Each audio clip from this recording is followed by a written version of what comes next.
I wanted to go through with you who will be speaking today. The governor is with us. He will be opening things up. He will be followed by the Attorney General, Kabir Graywal. Following him, U.S. Attorney Craig Carpenito will speak, and then SAC George Erie will speak. There will be other dignitaries up here behind the podium, including the County Prosecutor, Esther Suarez, Director Jared Maples from the Office of Homeland Security and Preparedness, SEC Charlie Patterson from ATF, Jersey City Police Chief Mike Kelly, and Colonel Patrick Callahan from the State Police. We will be taking a couple of questions afterwards. So once everyone is done saying their remarks, we will do that. I know that it's a tight room. We apologize for that. We hope to be able to answer as many questions for you as we can and accommodate everybody here. If there's anything we can do to make this easier for you guys, please reach out to me or Tim. If you're familiar with Whitney Lewis, she's upstairs. Peter Ostenheim is back in the office. He will be putting out some written material later this afternoon. That is not quite ready yet, but will be, so that'll be going out by email and be posted to our website, so you can check in for that. There is a live stream going on, if any of you need that, but most of you probably don't because you're sitting here. Is there anything else we can do? All right, I'm going to go check on the speakers, and we'll be back in probably about 3 or 4 minutes.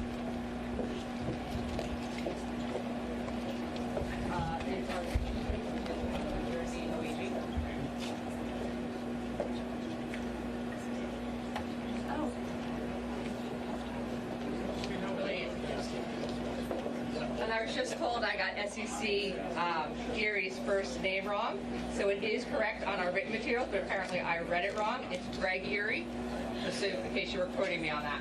Where's the written material?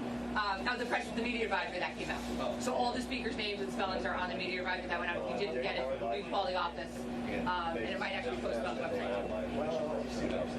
It's nj.gov/NJOHA.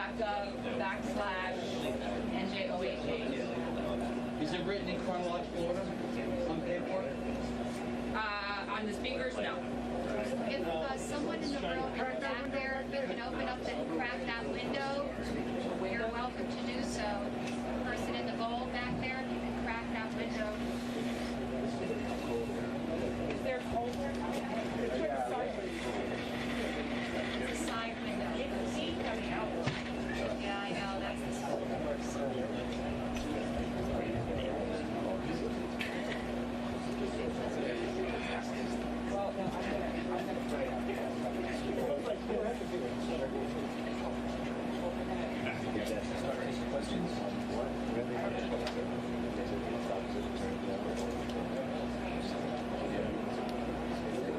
Tell them to check both.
Sorry to be a few minutes behind. Allow me to begin by first echoing what I said last night. If not for the tremendous work of law enforcement, from the immediate response of the Jersey City Police Department, to the support from the state police and local and federal agencies, today we would be coming to terms with a much starker reality. This remains a very fluid and fast-moving investigation. Attorney General Gurbir Grewal, who you'll hear from in a moment, New Jersey State Police Colonel Pat Callahan, as well as our colleagues in the FBI led by Greg Erie and ATF led by Charlie Patterson, as well as by the U.S. Attorney Craig Carpenito, and their teams are leading this investigation. In addition to acknowledging them, I also want to acknowledge our Director of Homeland Security, Jared Maples, Hudson County Prosecutor, Esther Suarez, who sadly buried her dad this morning, so Esther, God bless you. Jersey City Police Chief Mike Kelly, who's done an extraordinary job. County Executive Tom DeGees, other elected officials. I think I've got most everybody here. I believe I got everybody. So thank you all. And all official announcements pertaining to this investigation will be made through their offices.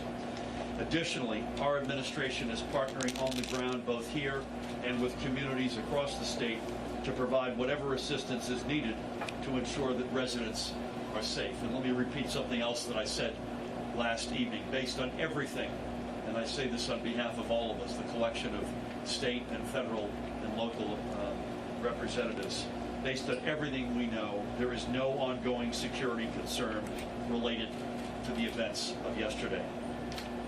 The Department of Education, under Commissioner Dr. Lamont Repillette, is working directly with the Jersey City Public Schools to ensure that the appropriate crisis services are available and accessible to all students, educators, and support staff who may need them. The department also stands ready to assist with any issues of school safety. The school district is also working cooperatively with charter and non-public schools in the community to ensure their students and staff also have resources available to them. Commissioner Repillette's office has also contacted neighboring districts who have availed their services to Jersey City as needed. The Office of Homeland Security and Preparedness is working directly alongside our Jewish communities and other communities of faith across the state to ensure that every New Jerseyan can feel safe and secure. Director Jared Maples and the Attorney General Gurbir Grewal attended, in fact, this morning's meeting of the Interfaith Advisory Council to directly address concerns and highlight resources available to our communities of faith.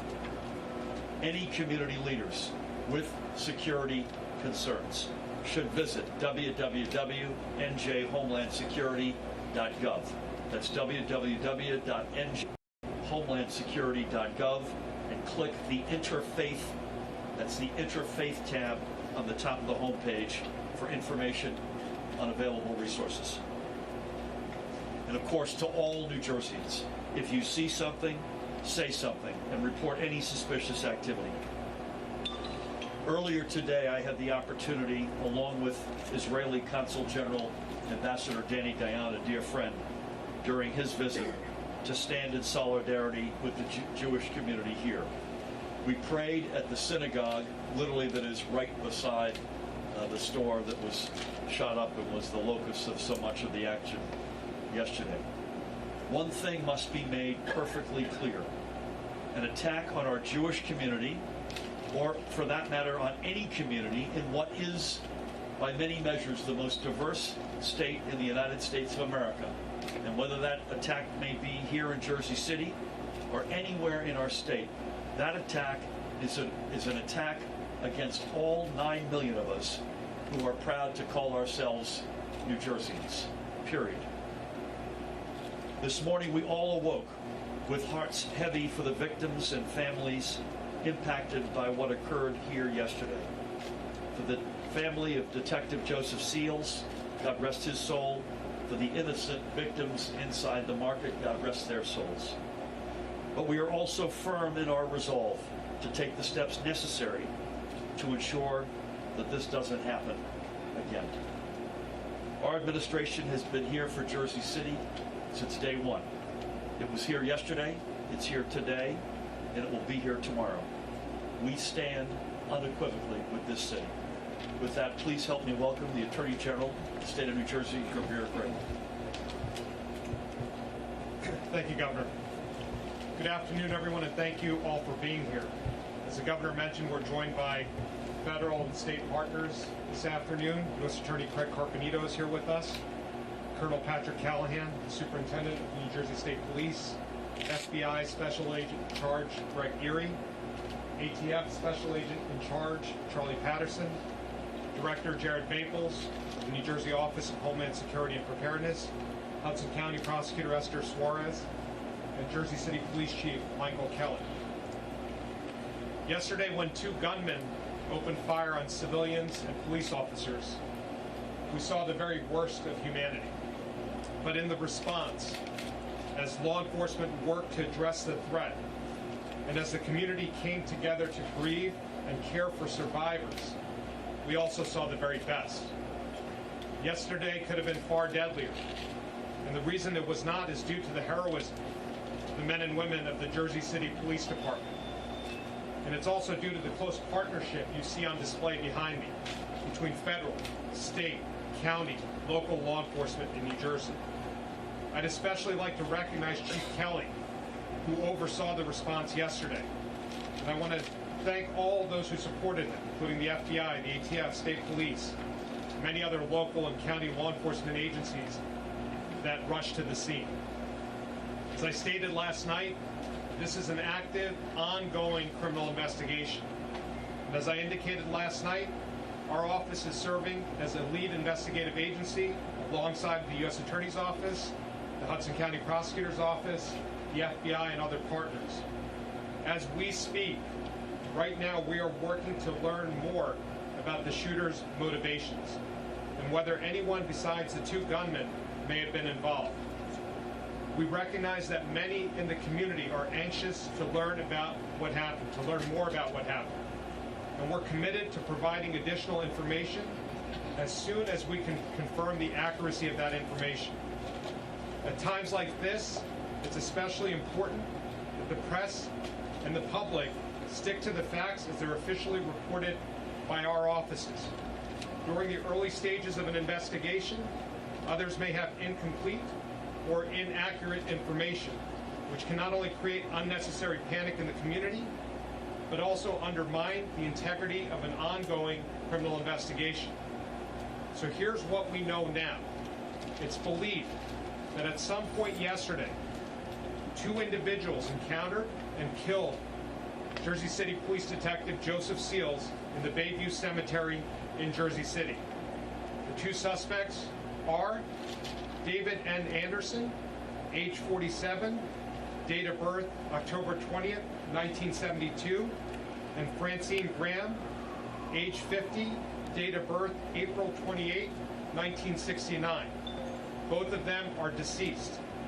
Thereafter, at approximately 12:21 p.m., a white U-Haul van driven by Mr. Anderson parked directly across the street from the J.C. Kosher supermarket, which is approximately 1 mile from the cemetery.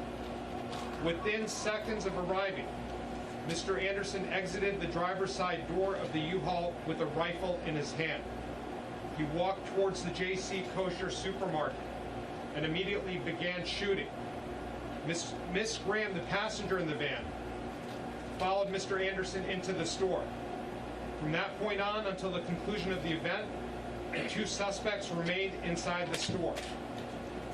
Inside the supermarket, the suspects encountered 4 civilians. 3 of these civilians were killed, and 1 survived a gunshot wound. Those killed were Mindy Ferenz, M-I-N-D-Y, F-E-R-E-N-Z, age 32, date of birth December 23rd, 1987.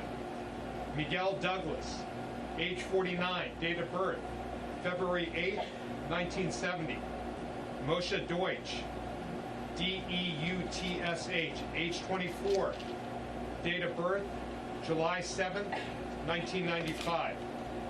The survivor was able to escape the store at the beginning of the incident, and we are not providing his name at this time. At approximately 12:38 p.m., the Jersey City Police Department received a 911 call from an individual who discovered the body of Detective Seals. Minutes later, at approximately 12:43 p.m., Jersey City Police Department personnel arrived in the vicinity of the JC Kosher supermarket and engaged with the two suspects inside. A long, protracted shootout followed, and at approximately 3:25 p.m., a police armored vehicle broke through the entryway of the supermarket. And then at approximately 3:47 p.m., the law enforcement incident ended when the officers discovered the bodies inside the supermarket. As soon as the shootout ended, law enforcement began processing the scene, including numerous items of evidentiary value. Among others, we've obtained digital and documentary evidence which we are currently reviewing for indications about the suspect's possible motives. We know that there is significant speculation about the shooter's motives. We're not in the position at this time to say definitively why the suspects decided to stop in front of the supermarket and begin firing immediately. We've recovered numerous firearms from the scene, and we're processing ballistics evidence. We also recovered a pipe bomb, and I'll let our FBI partner speak to that. That's all the information we are ready to provide at this point.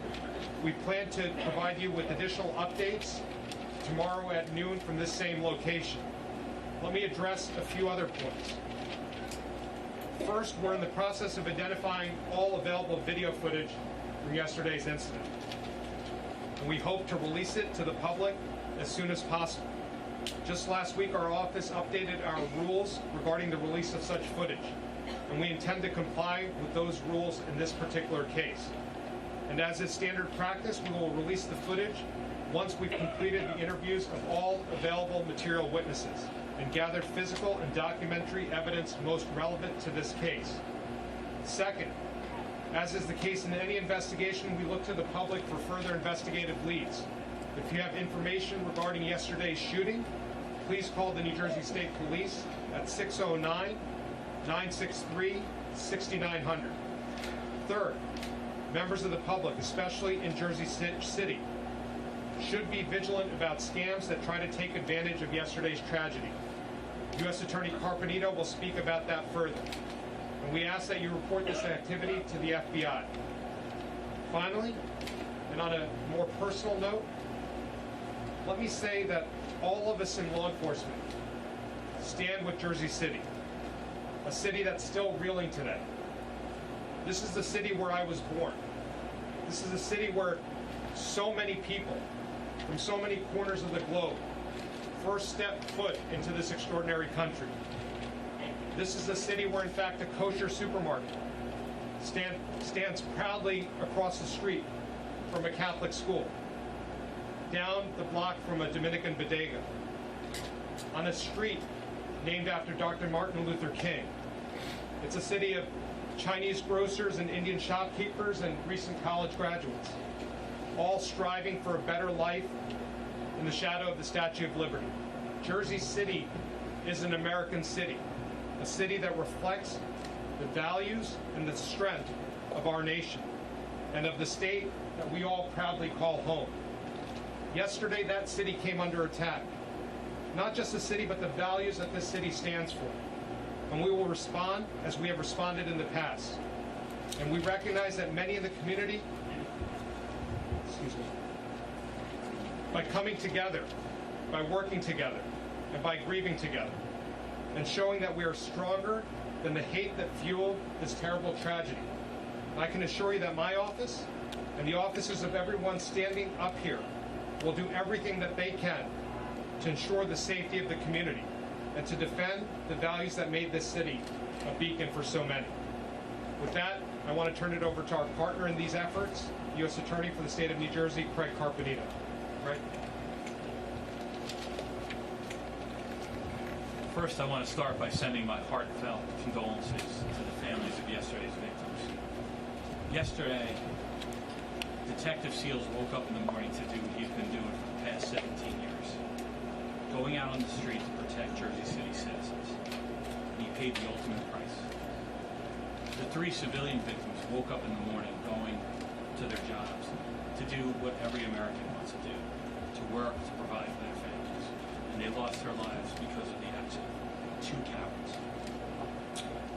I'm not going to reiterate and go through everything that Governor Murphy said or Attorney General Graywall said already, but what I can tell you is that we're working hand in glove, all the partners behind us.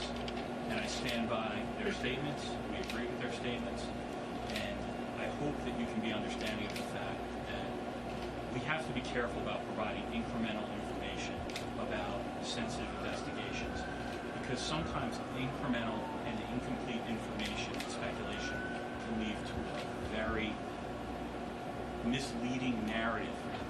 And quite frankly, I think the families and loved ones of those who lost all 4 victims yesterday, law enforcement victims, and the civilians, deserve better than to hear iterative leaks throughout the press process of information that may or may not be accurate or misleading.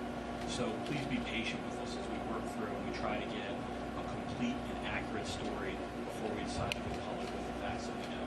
What I can tell you and assure you is that we're on it. We've been on it for the last 24 hours. We're sharing information cooperatively up here, and we're going to get to the bottom. And when we do, we're going to talk about it. But until then, we ask you to be patient with us. I'm going to turn it over to SAC Greg Derry of the FBI, who will give you a little more information with regards to the bomb. He was present that day. Before I do that, I also want to say I can't believe what I'm about to say, but on top of the tragedy of yesterday, we found out last night that a reprehensible group of people are online trying to profiteer off of the misfortune of others.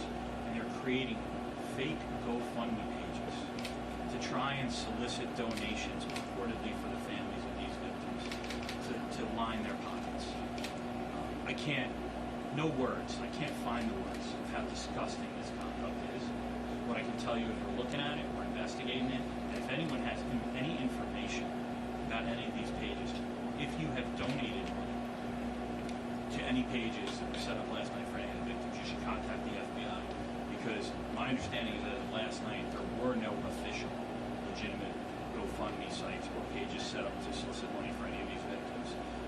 That's going to happen, I assure you, and contacting Jersey City PD is probably the best way to make sure that you're donating to a legitimate site. But if anyone has any information about that, please contact the FBI.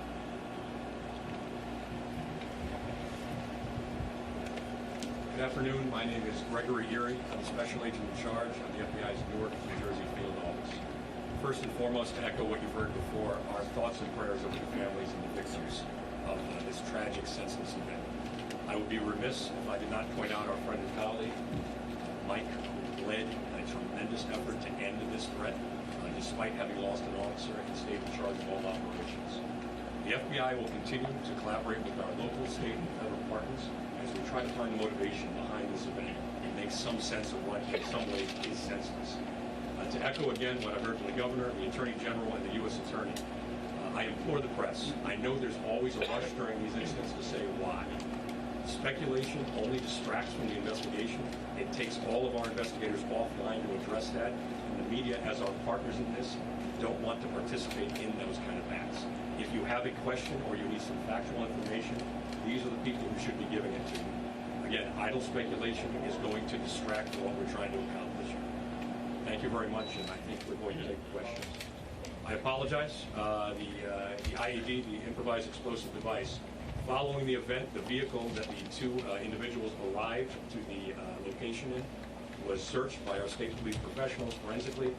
They did locate in that, amongst other items that I won't be discussing, a pipe bomb improvised explosive device. What I will say is it was examined. It's down at the FBI laboratory right now. It was a viable device, meaning it could be a device that would have exploded. It was, again, of a pipe bomb design. Not complicated, but sophisticated in the sense that time and effort went into creating it. Is this terrorism?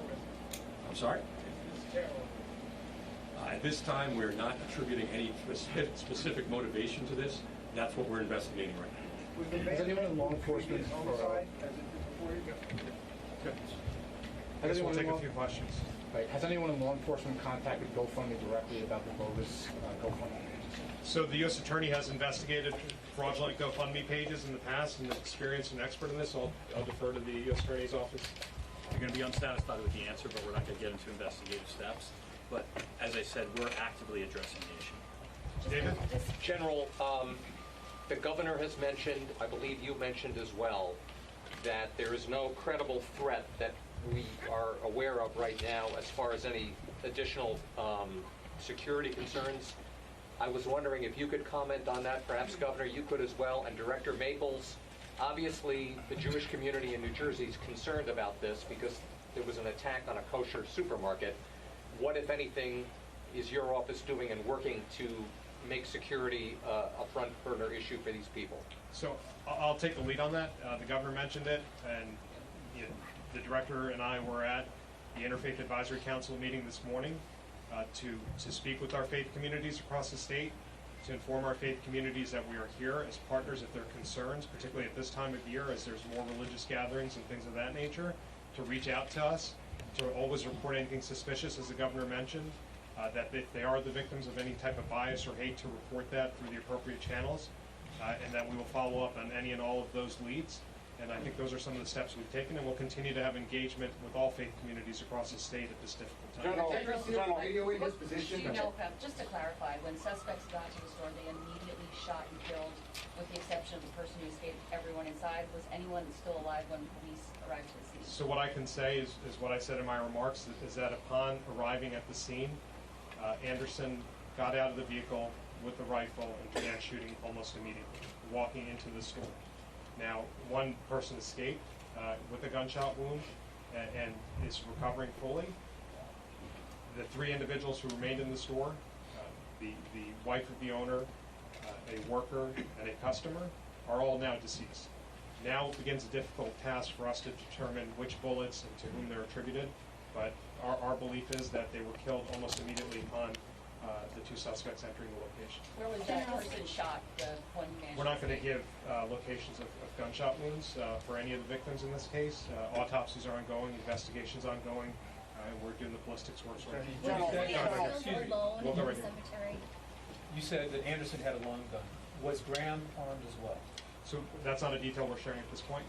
We're just the information we're sharing right now is what I provided, and as I mentioned, we'll be back here tomorrow at noon to provide additional information as the investigation proceeds. General, General, you said that there was a call made about Detective Seals. Was he alone when he met with these suspects? So the circumstances of the killing of Detective Seals is still under investigation as to when it transpired, how it specifically transpired, and that's an investigation that remains ongoing. And again, we will be back when we are able to share more information.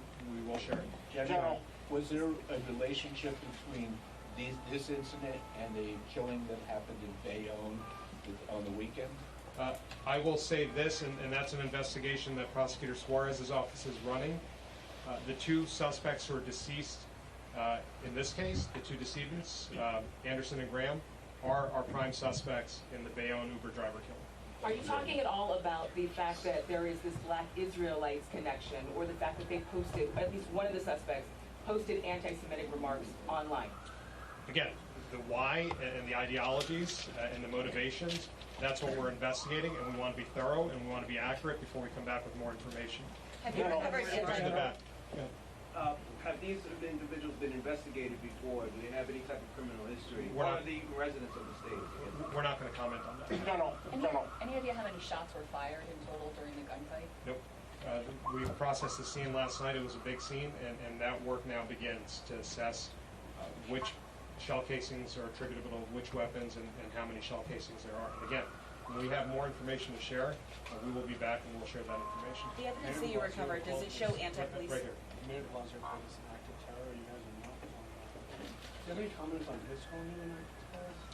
All I could tell you is what our investigation is showing, and that's why I think everyone who spoke this morning said that the information about the investigation should come from here, and Craig Erie and his folks at the FBI and the U.S. Attorney's Office, we're all looking into the ideology and the motivations, and we want to be accurate, we want to be thorough, and we want to be responsible when we come back with that information, and we will come back when we have We'll an have more answer. tomorrow?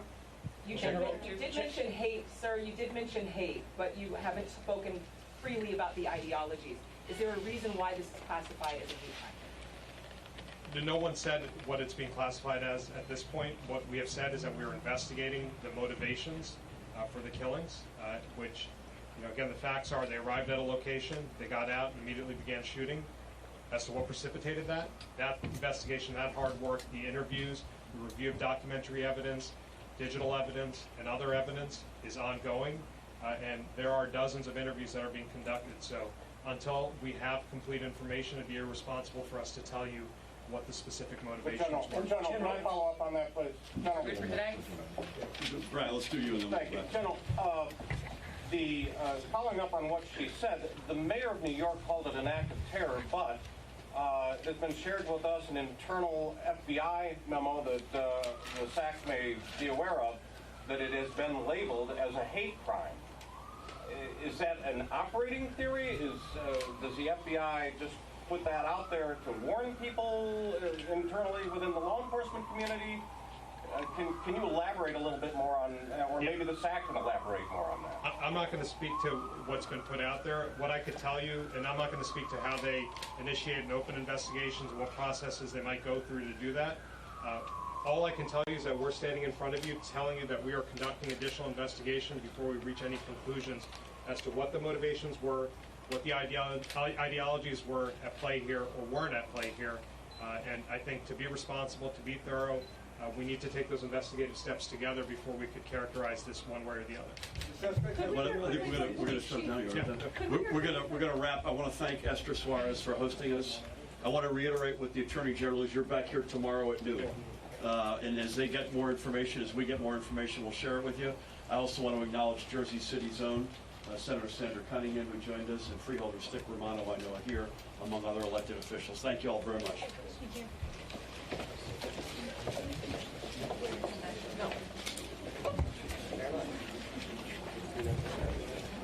Good show.